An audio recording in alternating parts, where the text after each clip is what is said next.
So we are live. Hello, everybody. Glad to see you here. So we continue talking about the MiCA and regulation and all around that. And today we are going to talk about European crypto landscape and Malta as a destination of choice. So I want to start with a small connection check. Please, can you put in the chat plus or some emoji so we can see that everything is fine? Yes, I can see. Thank you very much. So you can hear and see us. So I want to start with introduction of our guest. It's Pier Luca. Pier, hello. Hi everyone. Yeah, can you tell a little bit about your experience? Yeah, sure. Thank you, Vadym. My name is Pier, Pier Luca, but Pier for short. I'm a lawyer. I'm currently with Camilleri Preziosi, and I practice in financial services and financial services regulatory.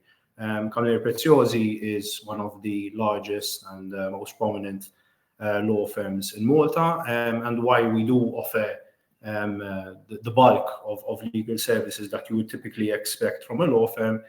Perhaps we are most well known for our work in corporate and financial services.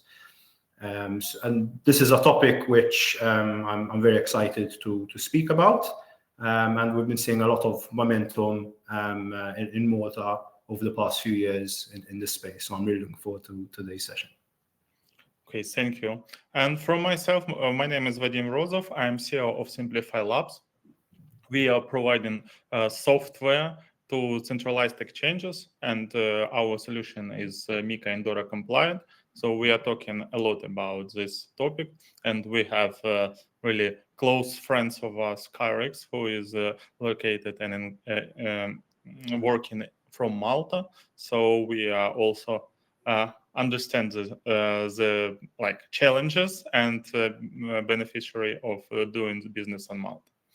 I want to start with the small questions to the chat. Can you type in what the current business where you're working from, what countries, so we can understand better to what we are talking about.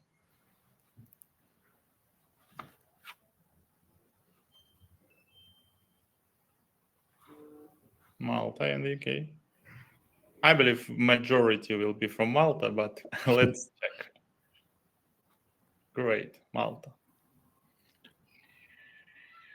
Let me, while we are waiting, let me tell about the webinar itself, how it will be structured. So we will start with presentation from Pierre and the topic he want to describe. And during the presentation, you can write down your questions, and we will answer to them in the end of the this webinar. Additionally, you can contact us directly in the chat. It will be shared contact details, how you can book a call or contact Pierre or me. And after this webinar, you can contact directly for the consultation or some additional information.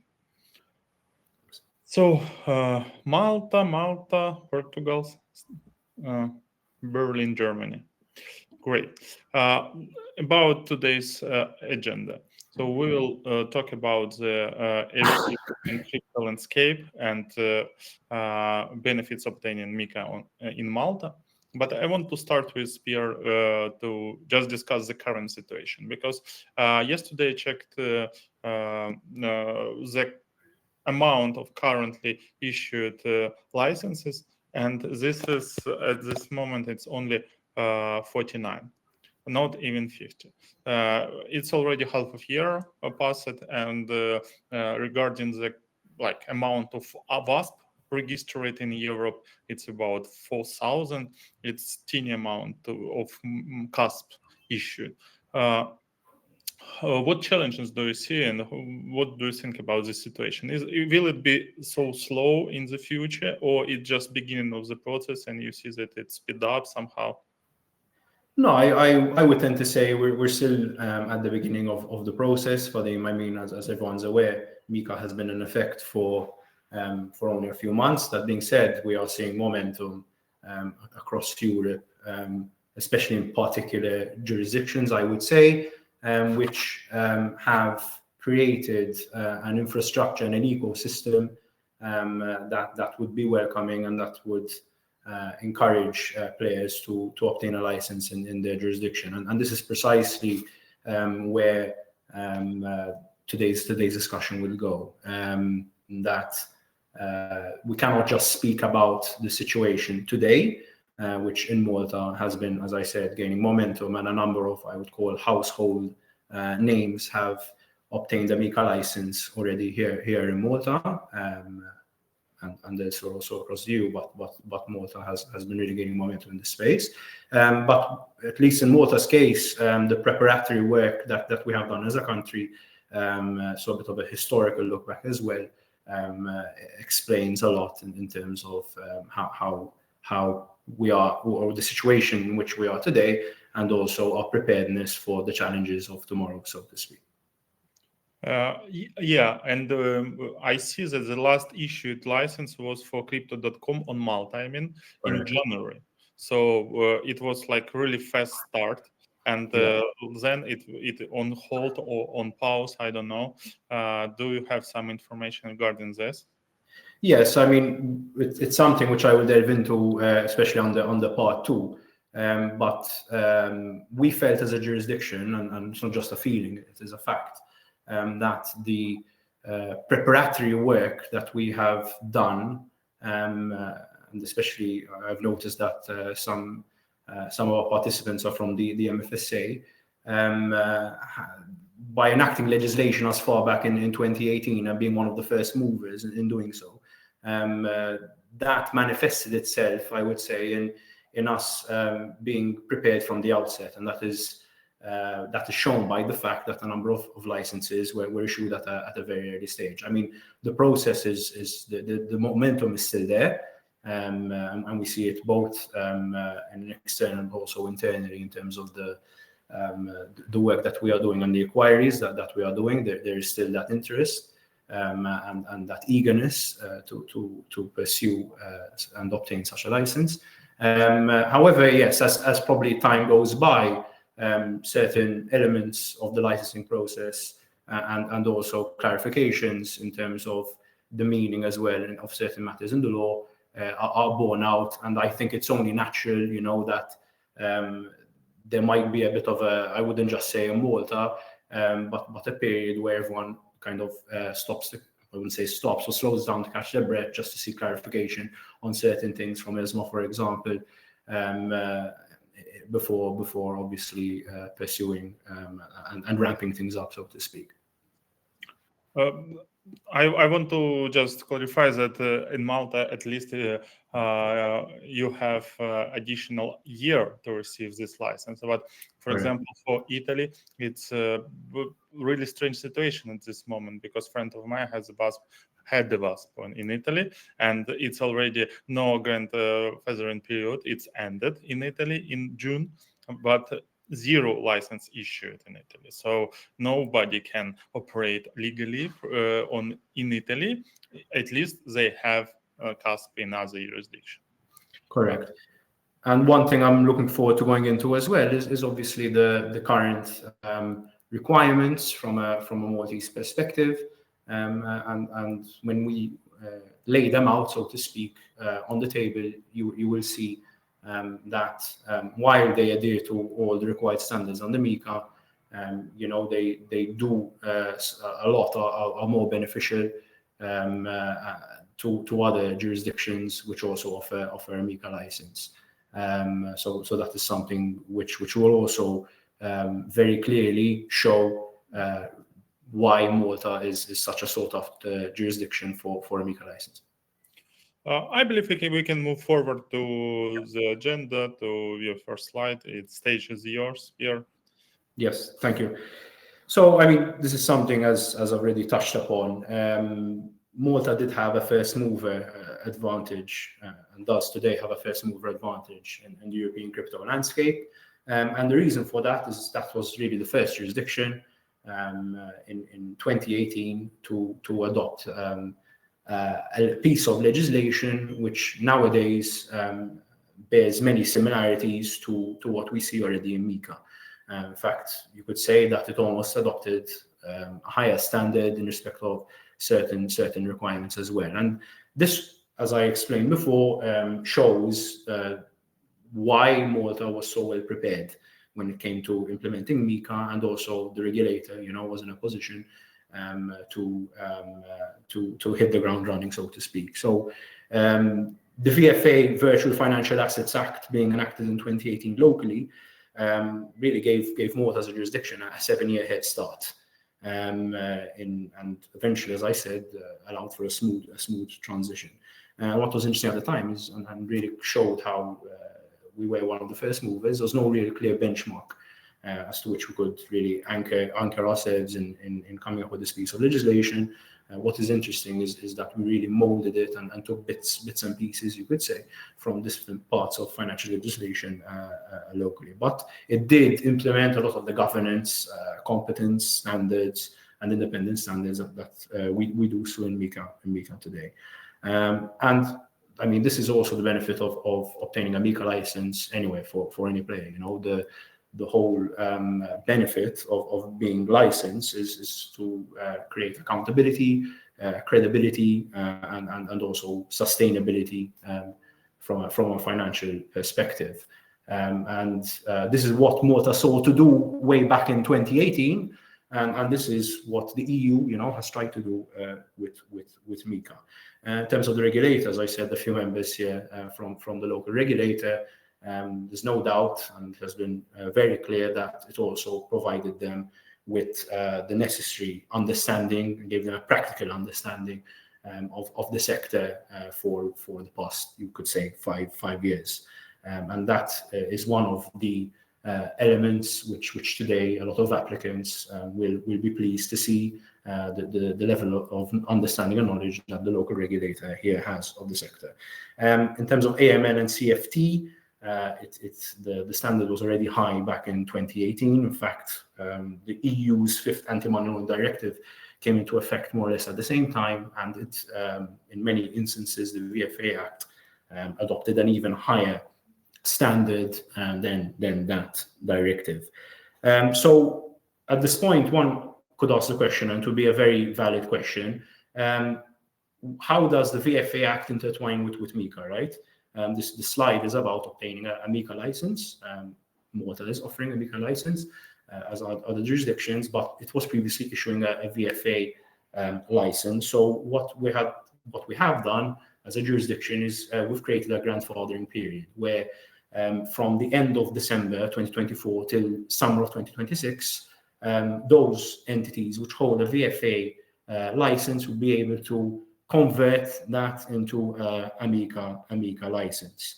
And there, as we'll see also a bit later on, the process should be a bit smoother, and even in terms of costs, a bit cheaper than if one had to apply for a MiCA license outright. From July 2026, the VFA Act will then be repealed, and we will move forward as a jurisdiction with just the MiCA license. MiCA itself has been implemented in Malta through the MiCA Act, which is Chapter 647 of the laws of Malta, and it mirrors, the requirements in the regulation. And what is interesting and also perhaps less spoken about as well, but which gives an idea as to the intent and the idea to create an infrastructure and an ecosystem for crypto assets way back in 2018, is that there were also a number of different legislations that were enacted that had that cause.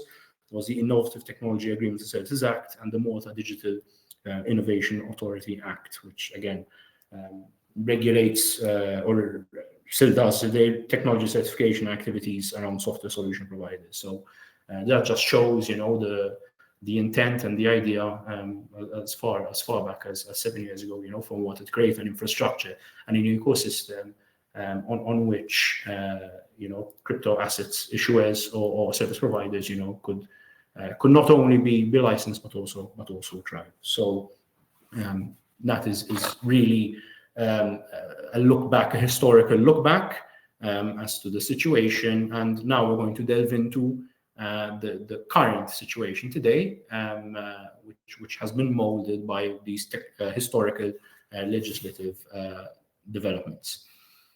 So now just going to speak briefly about an overview. If an entity had to apply for a MiCA license in Malta, what would the requirements be? What would be the benefits of obtaining a MiCA license locally here in Malta, maybe as opposed to other jurisdictions, and what Malta can offer. So in terms of a licensing process, this typically takes from 4 to 9 months, and this is also based on our experience, which is I would say, not too quick, but quicker than other jurisdictions scale. But that being said, it does not compromise at all on regulatory standards. And even from practical experience, the MFSA, while being very welcoming, and this is also something we're going to discuss, an open regulator, it's very thorough in its overview of a licensing application. In terms of fees, one could argue that Malta is also slightly cheaper than especially some of the more established and bigger jurisdictions in Europe. Typically, while I'm not going to go into much detail, and I do invite anyone who requires some more information to reach out, and we're very happy to provide that. But for for an issuer of EMTs, you're looking at around an authorization fee of around 3,000 euros. For a CASP, it's a bit higher, between 10 to 25, depending on a number of factors, including rather the class that you qualify in terms of MiCA. And supervisory fees then would range anywhere between 10 to 50k, again, depending on a number of different parameters, which I'm not going to go into in too much detail now. But what is interesting that I touched upon before is the fact that if an entity here in Malta holds a VFA license and wishes to convert that into a MiCA license, the process should be much simpler, and the fees will be up to 50% cheaper. Which you could argue is only fair, given that they would have gone through most, if not all, of the requirements that MiCA has set out, or sets out today in order to obtain a VFA license. If we had to compare Malta to certain other jurisdictions, I would say other benefits include the fact that certain jurisdictions require high liquidity buffers. In Malta, it is lower by 6 figures very often.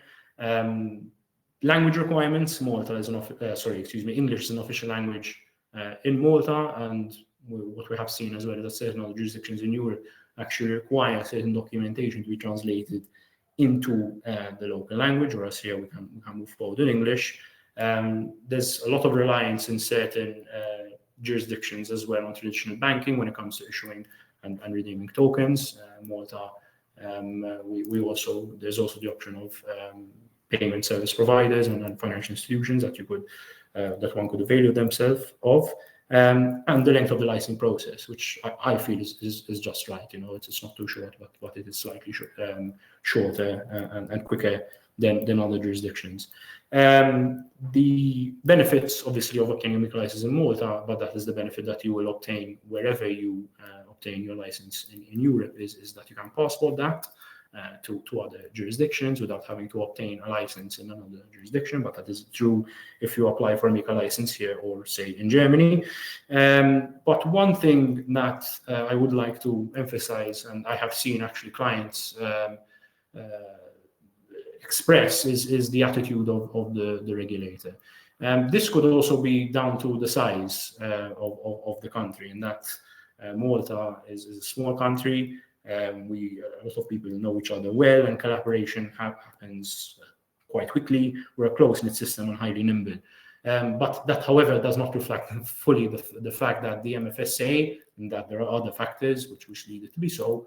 And this is something that our clients, have praised, is the fact that the MFSA is an accessible, agile, and very responsible regulator. They're available to speak to you almost, at any moment. and they do try to help you to get over the finish line, obviously, while making sure that you comply and you are within the line, so to speak. One thing that does happen is that you have a preliminary meeting with the MFSA very early on, which helps a lot, wherein they give you early feedback as to your business plan and what it is that you set out to do. And if there's anything that the MFSA might wish to tweak at that stage, it will be communicated to her, even at a submission process, which is also very helpful. In terms of other requirements, I mean, there are substance requirements, but these are proportionate. Outsourcing is also allowed, which obviously is helpful to any entity within clear regulatory parameters. We've got a well-established network of established service providers, and this really all these advantages are reflected in the fact that we have a number of household players that I'm sure a lot of you know have obtained a MiCA license in Malta. Crypto.com, I actually read that they process around 2 billion euros in EMT transactions monthly by using the Malta license, which is quite something. Gemini, Bitpanda, and OKX, these are names that everyone, especially in the crypto space, is aware of. So another reason and another benefit that we have seen, especially recently, is the investment that the country is making in fintech and digital education and training. That's even at a regulator level. In fact, recently we recorded the largest gain or increase year on year in the European Innovation Scoreboard, which speaks for itself. So coupled with that is a very strong startup culture. You could technically apply for certain incentives, obviously within certain parameters, tax benefits, soft landing programs as well that you could fit into, and connections to key partners. And this is all especially through the help of the Malta enterprise, which is very active and willing to assist any potential entities that approach it. One thing that is has been stated about Malta, and this is by McKinsey, which is an international consulting firm, in 2023, is that it was the third best country in Europe for creating an efficient environment for fintech growth. So that really speaks for itself. I would say that in the past 2 years, that position has improved, has even gotten better rather, and it's really reflective of the fact that we're attracting as a jurisdiction the names that we are attracting. So I think one key difference that at least I have seen is that where certain jurisdictions in Europe might view fintech as a space or a sector to regulate, Malta is really trying to treat it as a sector to champion. Where are we in terms of current operators? Obviously, I did mention names. Latest statistics show that we have around 2 EMTs and 4 CASPs, some of which I have mentioned earlier, and we have 36 licensed electronic money institutions, and that is significant. Because what is interesting is that as an EMI, you could even start to issue EMTs without the need to obtain a separate license. You will need to notify the MFSA, you will need to file what we call a white paper, you will need to make sure that you are still within the capital requirements brackets, but that already holders of EMTs, there's a big opportunity there to issue holders of EMIs, there's an opportunity there to issue EMTs. So really that is an overview of the situation today and also the requirements. As I said, we're very happy to provide further detail to anyone who wishes it. But really, if you had to look at the historic legislative developments coupled with the benefits that I have just explained and the requirements together with the attitudes of the government and the regulator, this really shows and has already proven as to why Malta is so attractive to many entities when seeking a MiCA license. So what I would like to also touch upon now, after having touched upon the current situation, so to speak, is kind of to look a bit forward and to say, okay, looking to the future, what are the opportunities and challenges that we can expect as a nation. And despite all the benefits and the effective and developed legislative framework, that Malta has already established, there are, like with any jurisdiction, a number of challenges that the Malta's jurisdiction has to be aware of, and this mainly is reflected in the fact, or is rooted in radical and fast-moving technological changes. We've seen decentralized structures come about, and the challenge there is to how to adapt legislation in order to also cater and capture those legislative, technological decentralized structures such as the EFIA and DAO, as everyone I'm sure has heard of. Another challenge which I would say applies to any jurisdiction in Europe is the cross-border element. The challenges in monitoring, and in supervising entities that operate on a cross-border nature could create a risk of regulatory arbitrage, and supervision might get a bit difficult there. So really, what we do need to do is to continue to exercise vigilance around financial crime, especially given the anonymous nature that crypto assets brings with it. We need to ensure that we maintain the enhanced digital infrastructure that currently exists, and also offer competitive tax policies in order to sustain momentum on tax. Just as a very brief overview, we apply a 35% rate corporate tax. However, even with issuers and CASPs, this effectively could be brought down to 5%. Basically, if you fit within a number of if you adhere to a number of criteria. Again, I'm not going to go into detail on those, but I do welcome anyone who has any further queries to get in touch to see whether this could possibly apply to them. But an effective rate, 5% tax, is obviously beneficial and attractive to anyone. And this is also a mechanism and a tax rate that has been rubber stamped by the EU constantly. There's also the competition element. I mean, we are working within a competitive environment, as everyone's aware. I have explained certain differences between Malta and other jurisdictions already. But from a practical perspective, what it means is that we need to make sure that we maintain and attract talent in fintech and also investment literacy in investor for investors when investing, especially in crypto assets, maintaining disclosure standards, and really to do so, Malta has to continue looking outwardly. It can't just look inwards, which it really has never done, but it needs to adopt a collaborative and an attitude of engagement with other regulators in Europe. Other interesting developments, which everyone really needs to keep an eye on, is the ECB positions on tokens being issued by non-EU entities, and whether that will have an impact on potentially on legislation, and also the interplay between MiCA and PSD2.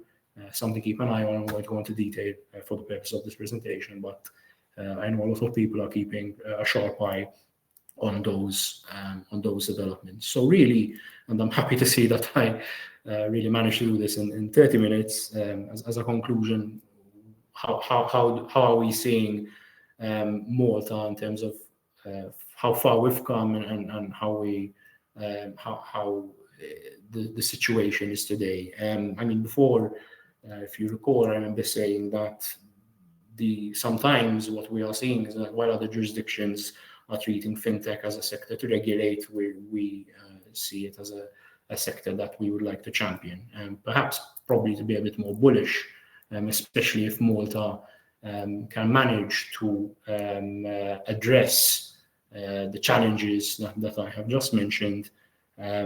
Malta would not only be able to respond to the fintech revolution that we are seeing, but it could also, as you could argue it has already done, continue to shape it.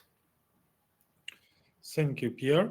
One of advantages I just want to add, and there is people. So you have really a big amount of experienced people in fintech. I'm talking about lawyers, financial advisors, MLRO, and so on. You can find it much easier than in many other jurisdictions. And this is Malta's advantage, I believe. Yes, correct. But at the same time, we, in reality, there's never enough. It's and opportunities are everywhere. So you would notice that Malta has built up, a lot of resources, as I mentioned earlier, not only of service providers such as auditors, accountants, lawyers, which are obviously necessary, but also you would need to find, and we do have talent, that would need to actually work for these issuers or service providers that would be licensed under MiCA. There is the element of having a local office here in Malta, but at the same time, this also creates the feel-good factor, in the country when it comes to fintech and crypto, and that we have a community that is very active. We have a lot of seminars locally. I know that the regulator as well is very involved, and this all helps to develop an environment in which crypto and fintech has already thrived really in Malta, but can continue to grow and to succeed. I also would like to mention that the regulator has really, bolstered its headcount, because obviously with more companies choosing to obtain a license in Malta, obviously there's a need for more people working at the regulator. But I can assure you, it's a fact that they have been employing more and more people, and that is also reflected from a practical point of view by the responsiveness that we do see, and also the intention of the regulator as much as possible to push an application forward. Okay, thank you. I want to engage people from the chat to ask questions to Pier. So we will return to them after my part of presentation. And I want to start with a little bit disclosing what Simplify Labs is doing. First of all, it's we are a software provider, and we are focusing on centralized exchanges and offering them MiCA and DORA compliant solution. And many businesses already working as WASPs. I want to, in this part of presentation, show what the difference between the requirements to the WASP and to the CASP software. So first of all, it's requirements for KYC. So of course you should and previously should collect information about, but right now it's not only like basic information, it's extended information.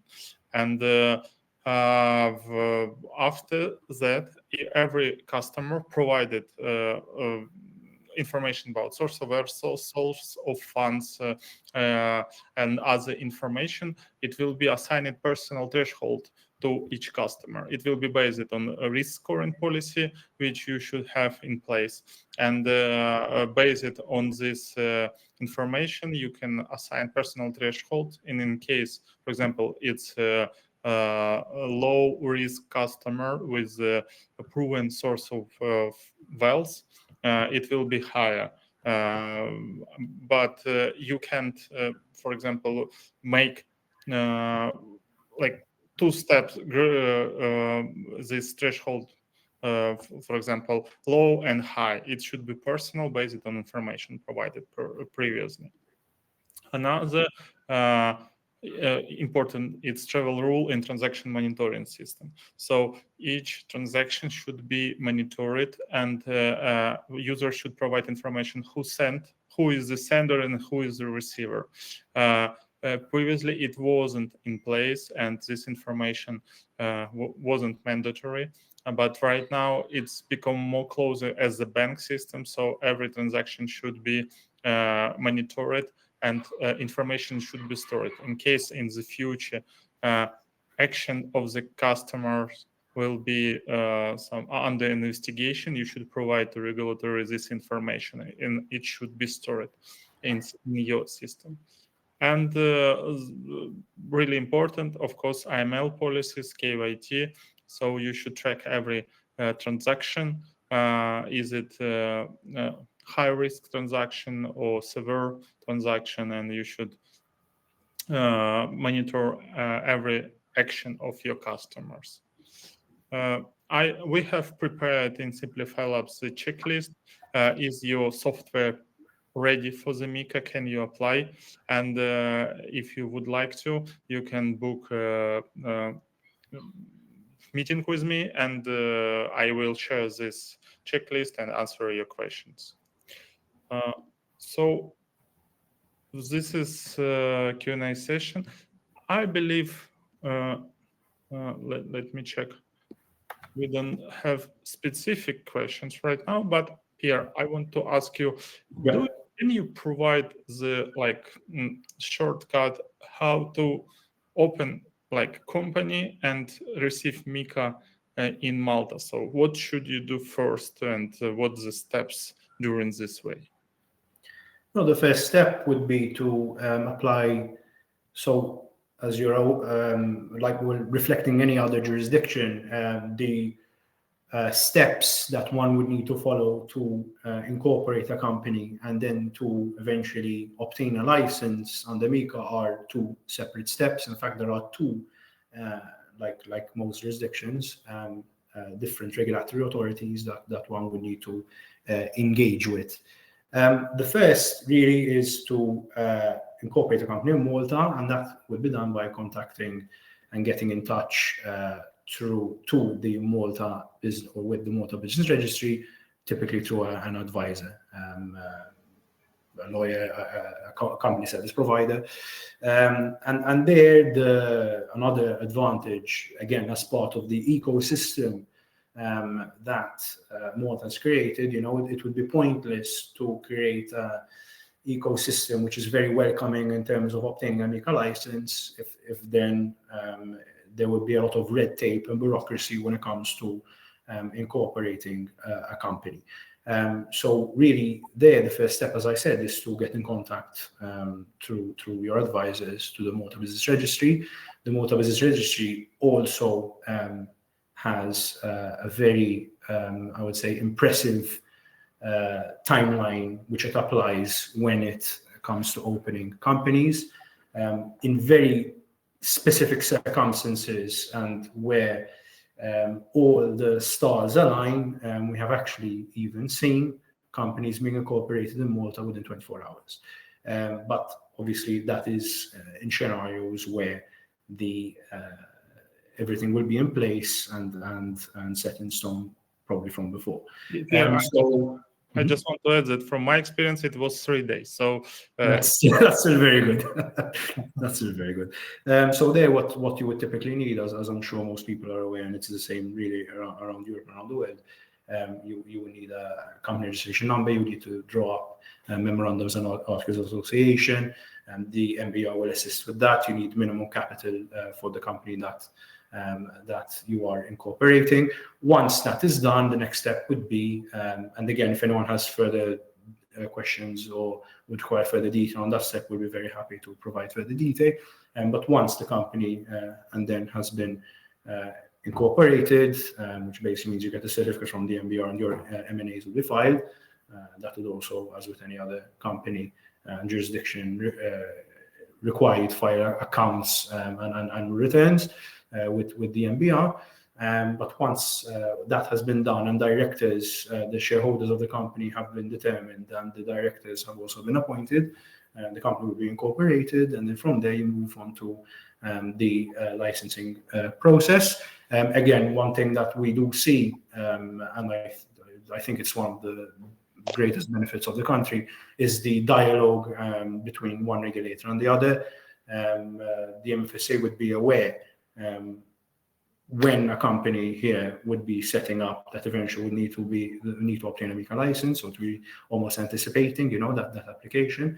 And this is one of the things that we discuss even in the preliminary meeting with the MFSA. And then from there, you do move to the MFSA and to ensuring that the requirements on the MiCA, some of which need to be addressed at an early stage, such as minimum capital, at an incorporation stage.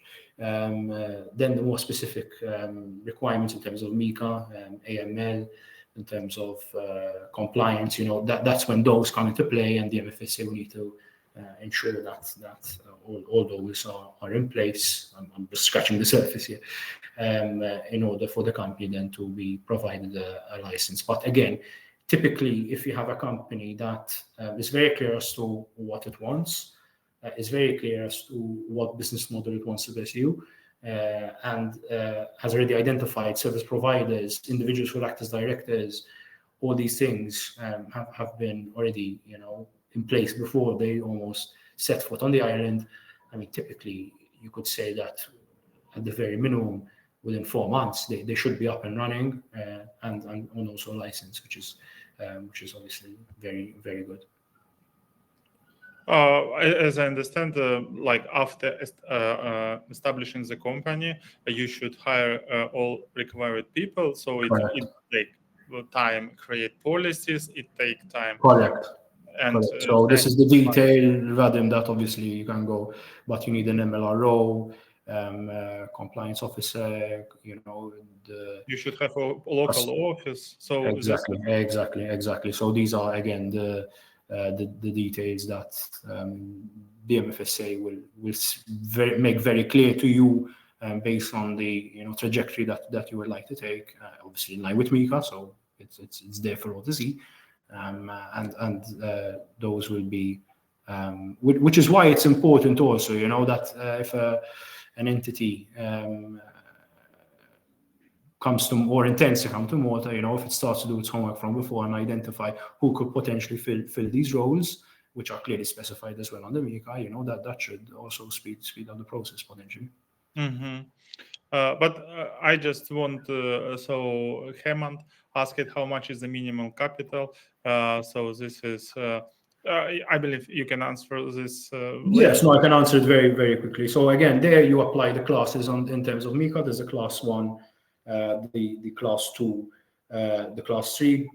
I'm pretty sure most people here would know, but typically class 1 is applied or suited for crypto advisors, brokers, and asset managers. Class 2 would cover custodians and exchange providers, and that class 3 is geared towards trading platforms. So with respect to class 1, as is in the law, the minimum capital requirement is 50,000 euros. Class 2 is 125,000 euros, and class 3 would be 150,000 euros. And this is will be deposited to the bank and frozen, or it will be capital can be used during operational? No, it will need to be set aside. It will need to be put into a separate bank account. In fact, both the MBO and the MFSA would probably require that. That is held separately as a pre-requirement for incorporation. So it's. I just want to summarize that the whole process. You mentioned that it's somehow a little bit maybe cheaper from the other jurisdiction, but it's not. It's much higher price to open the accounts than it was for the WASP. So you can start WASP previously with like 50K total, I believe.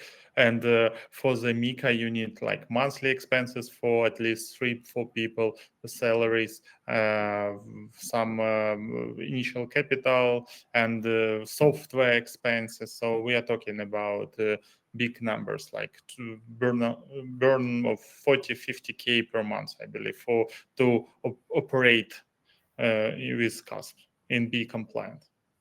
Yes, exactly.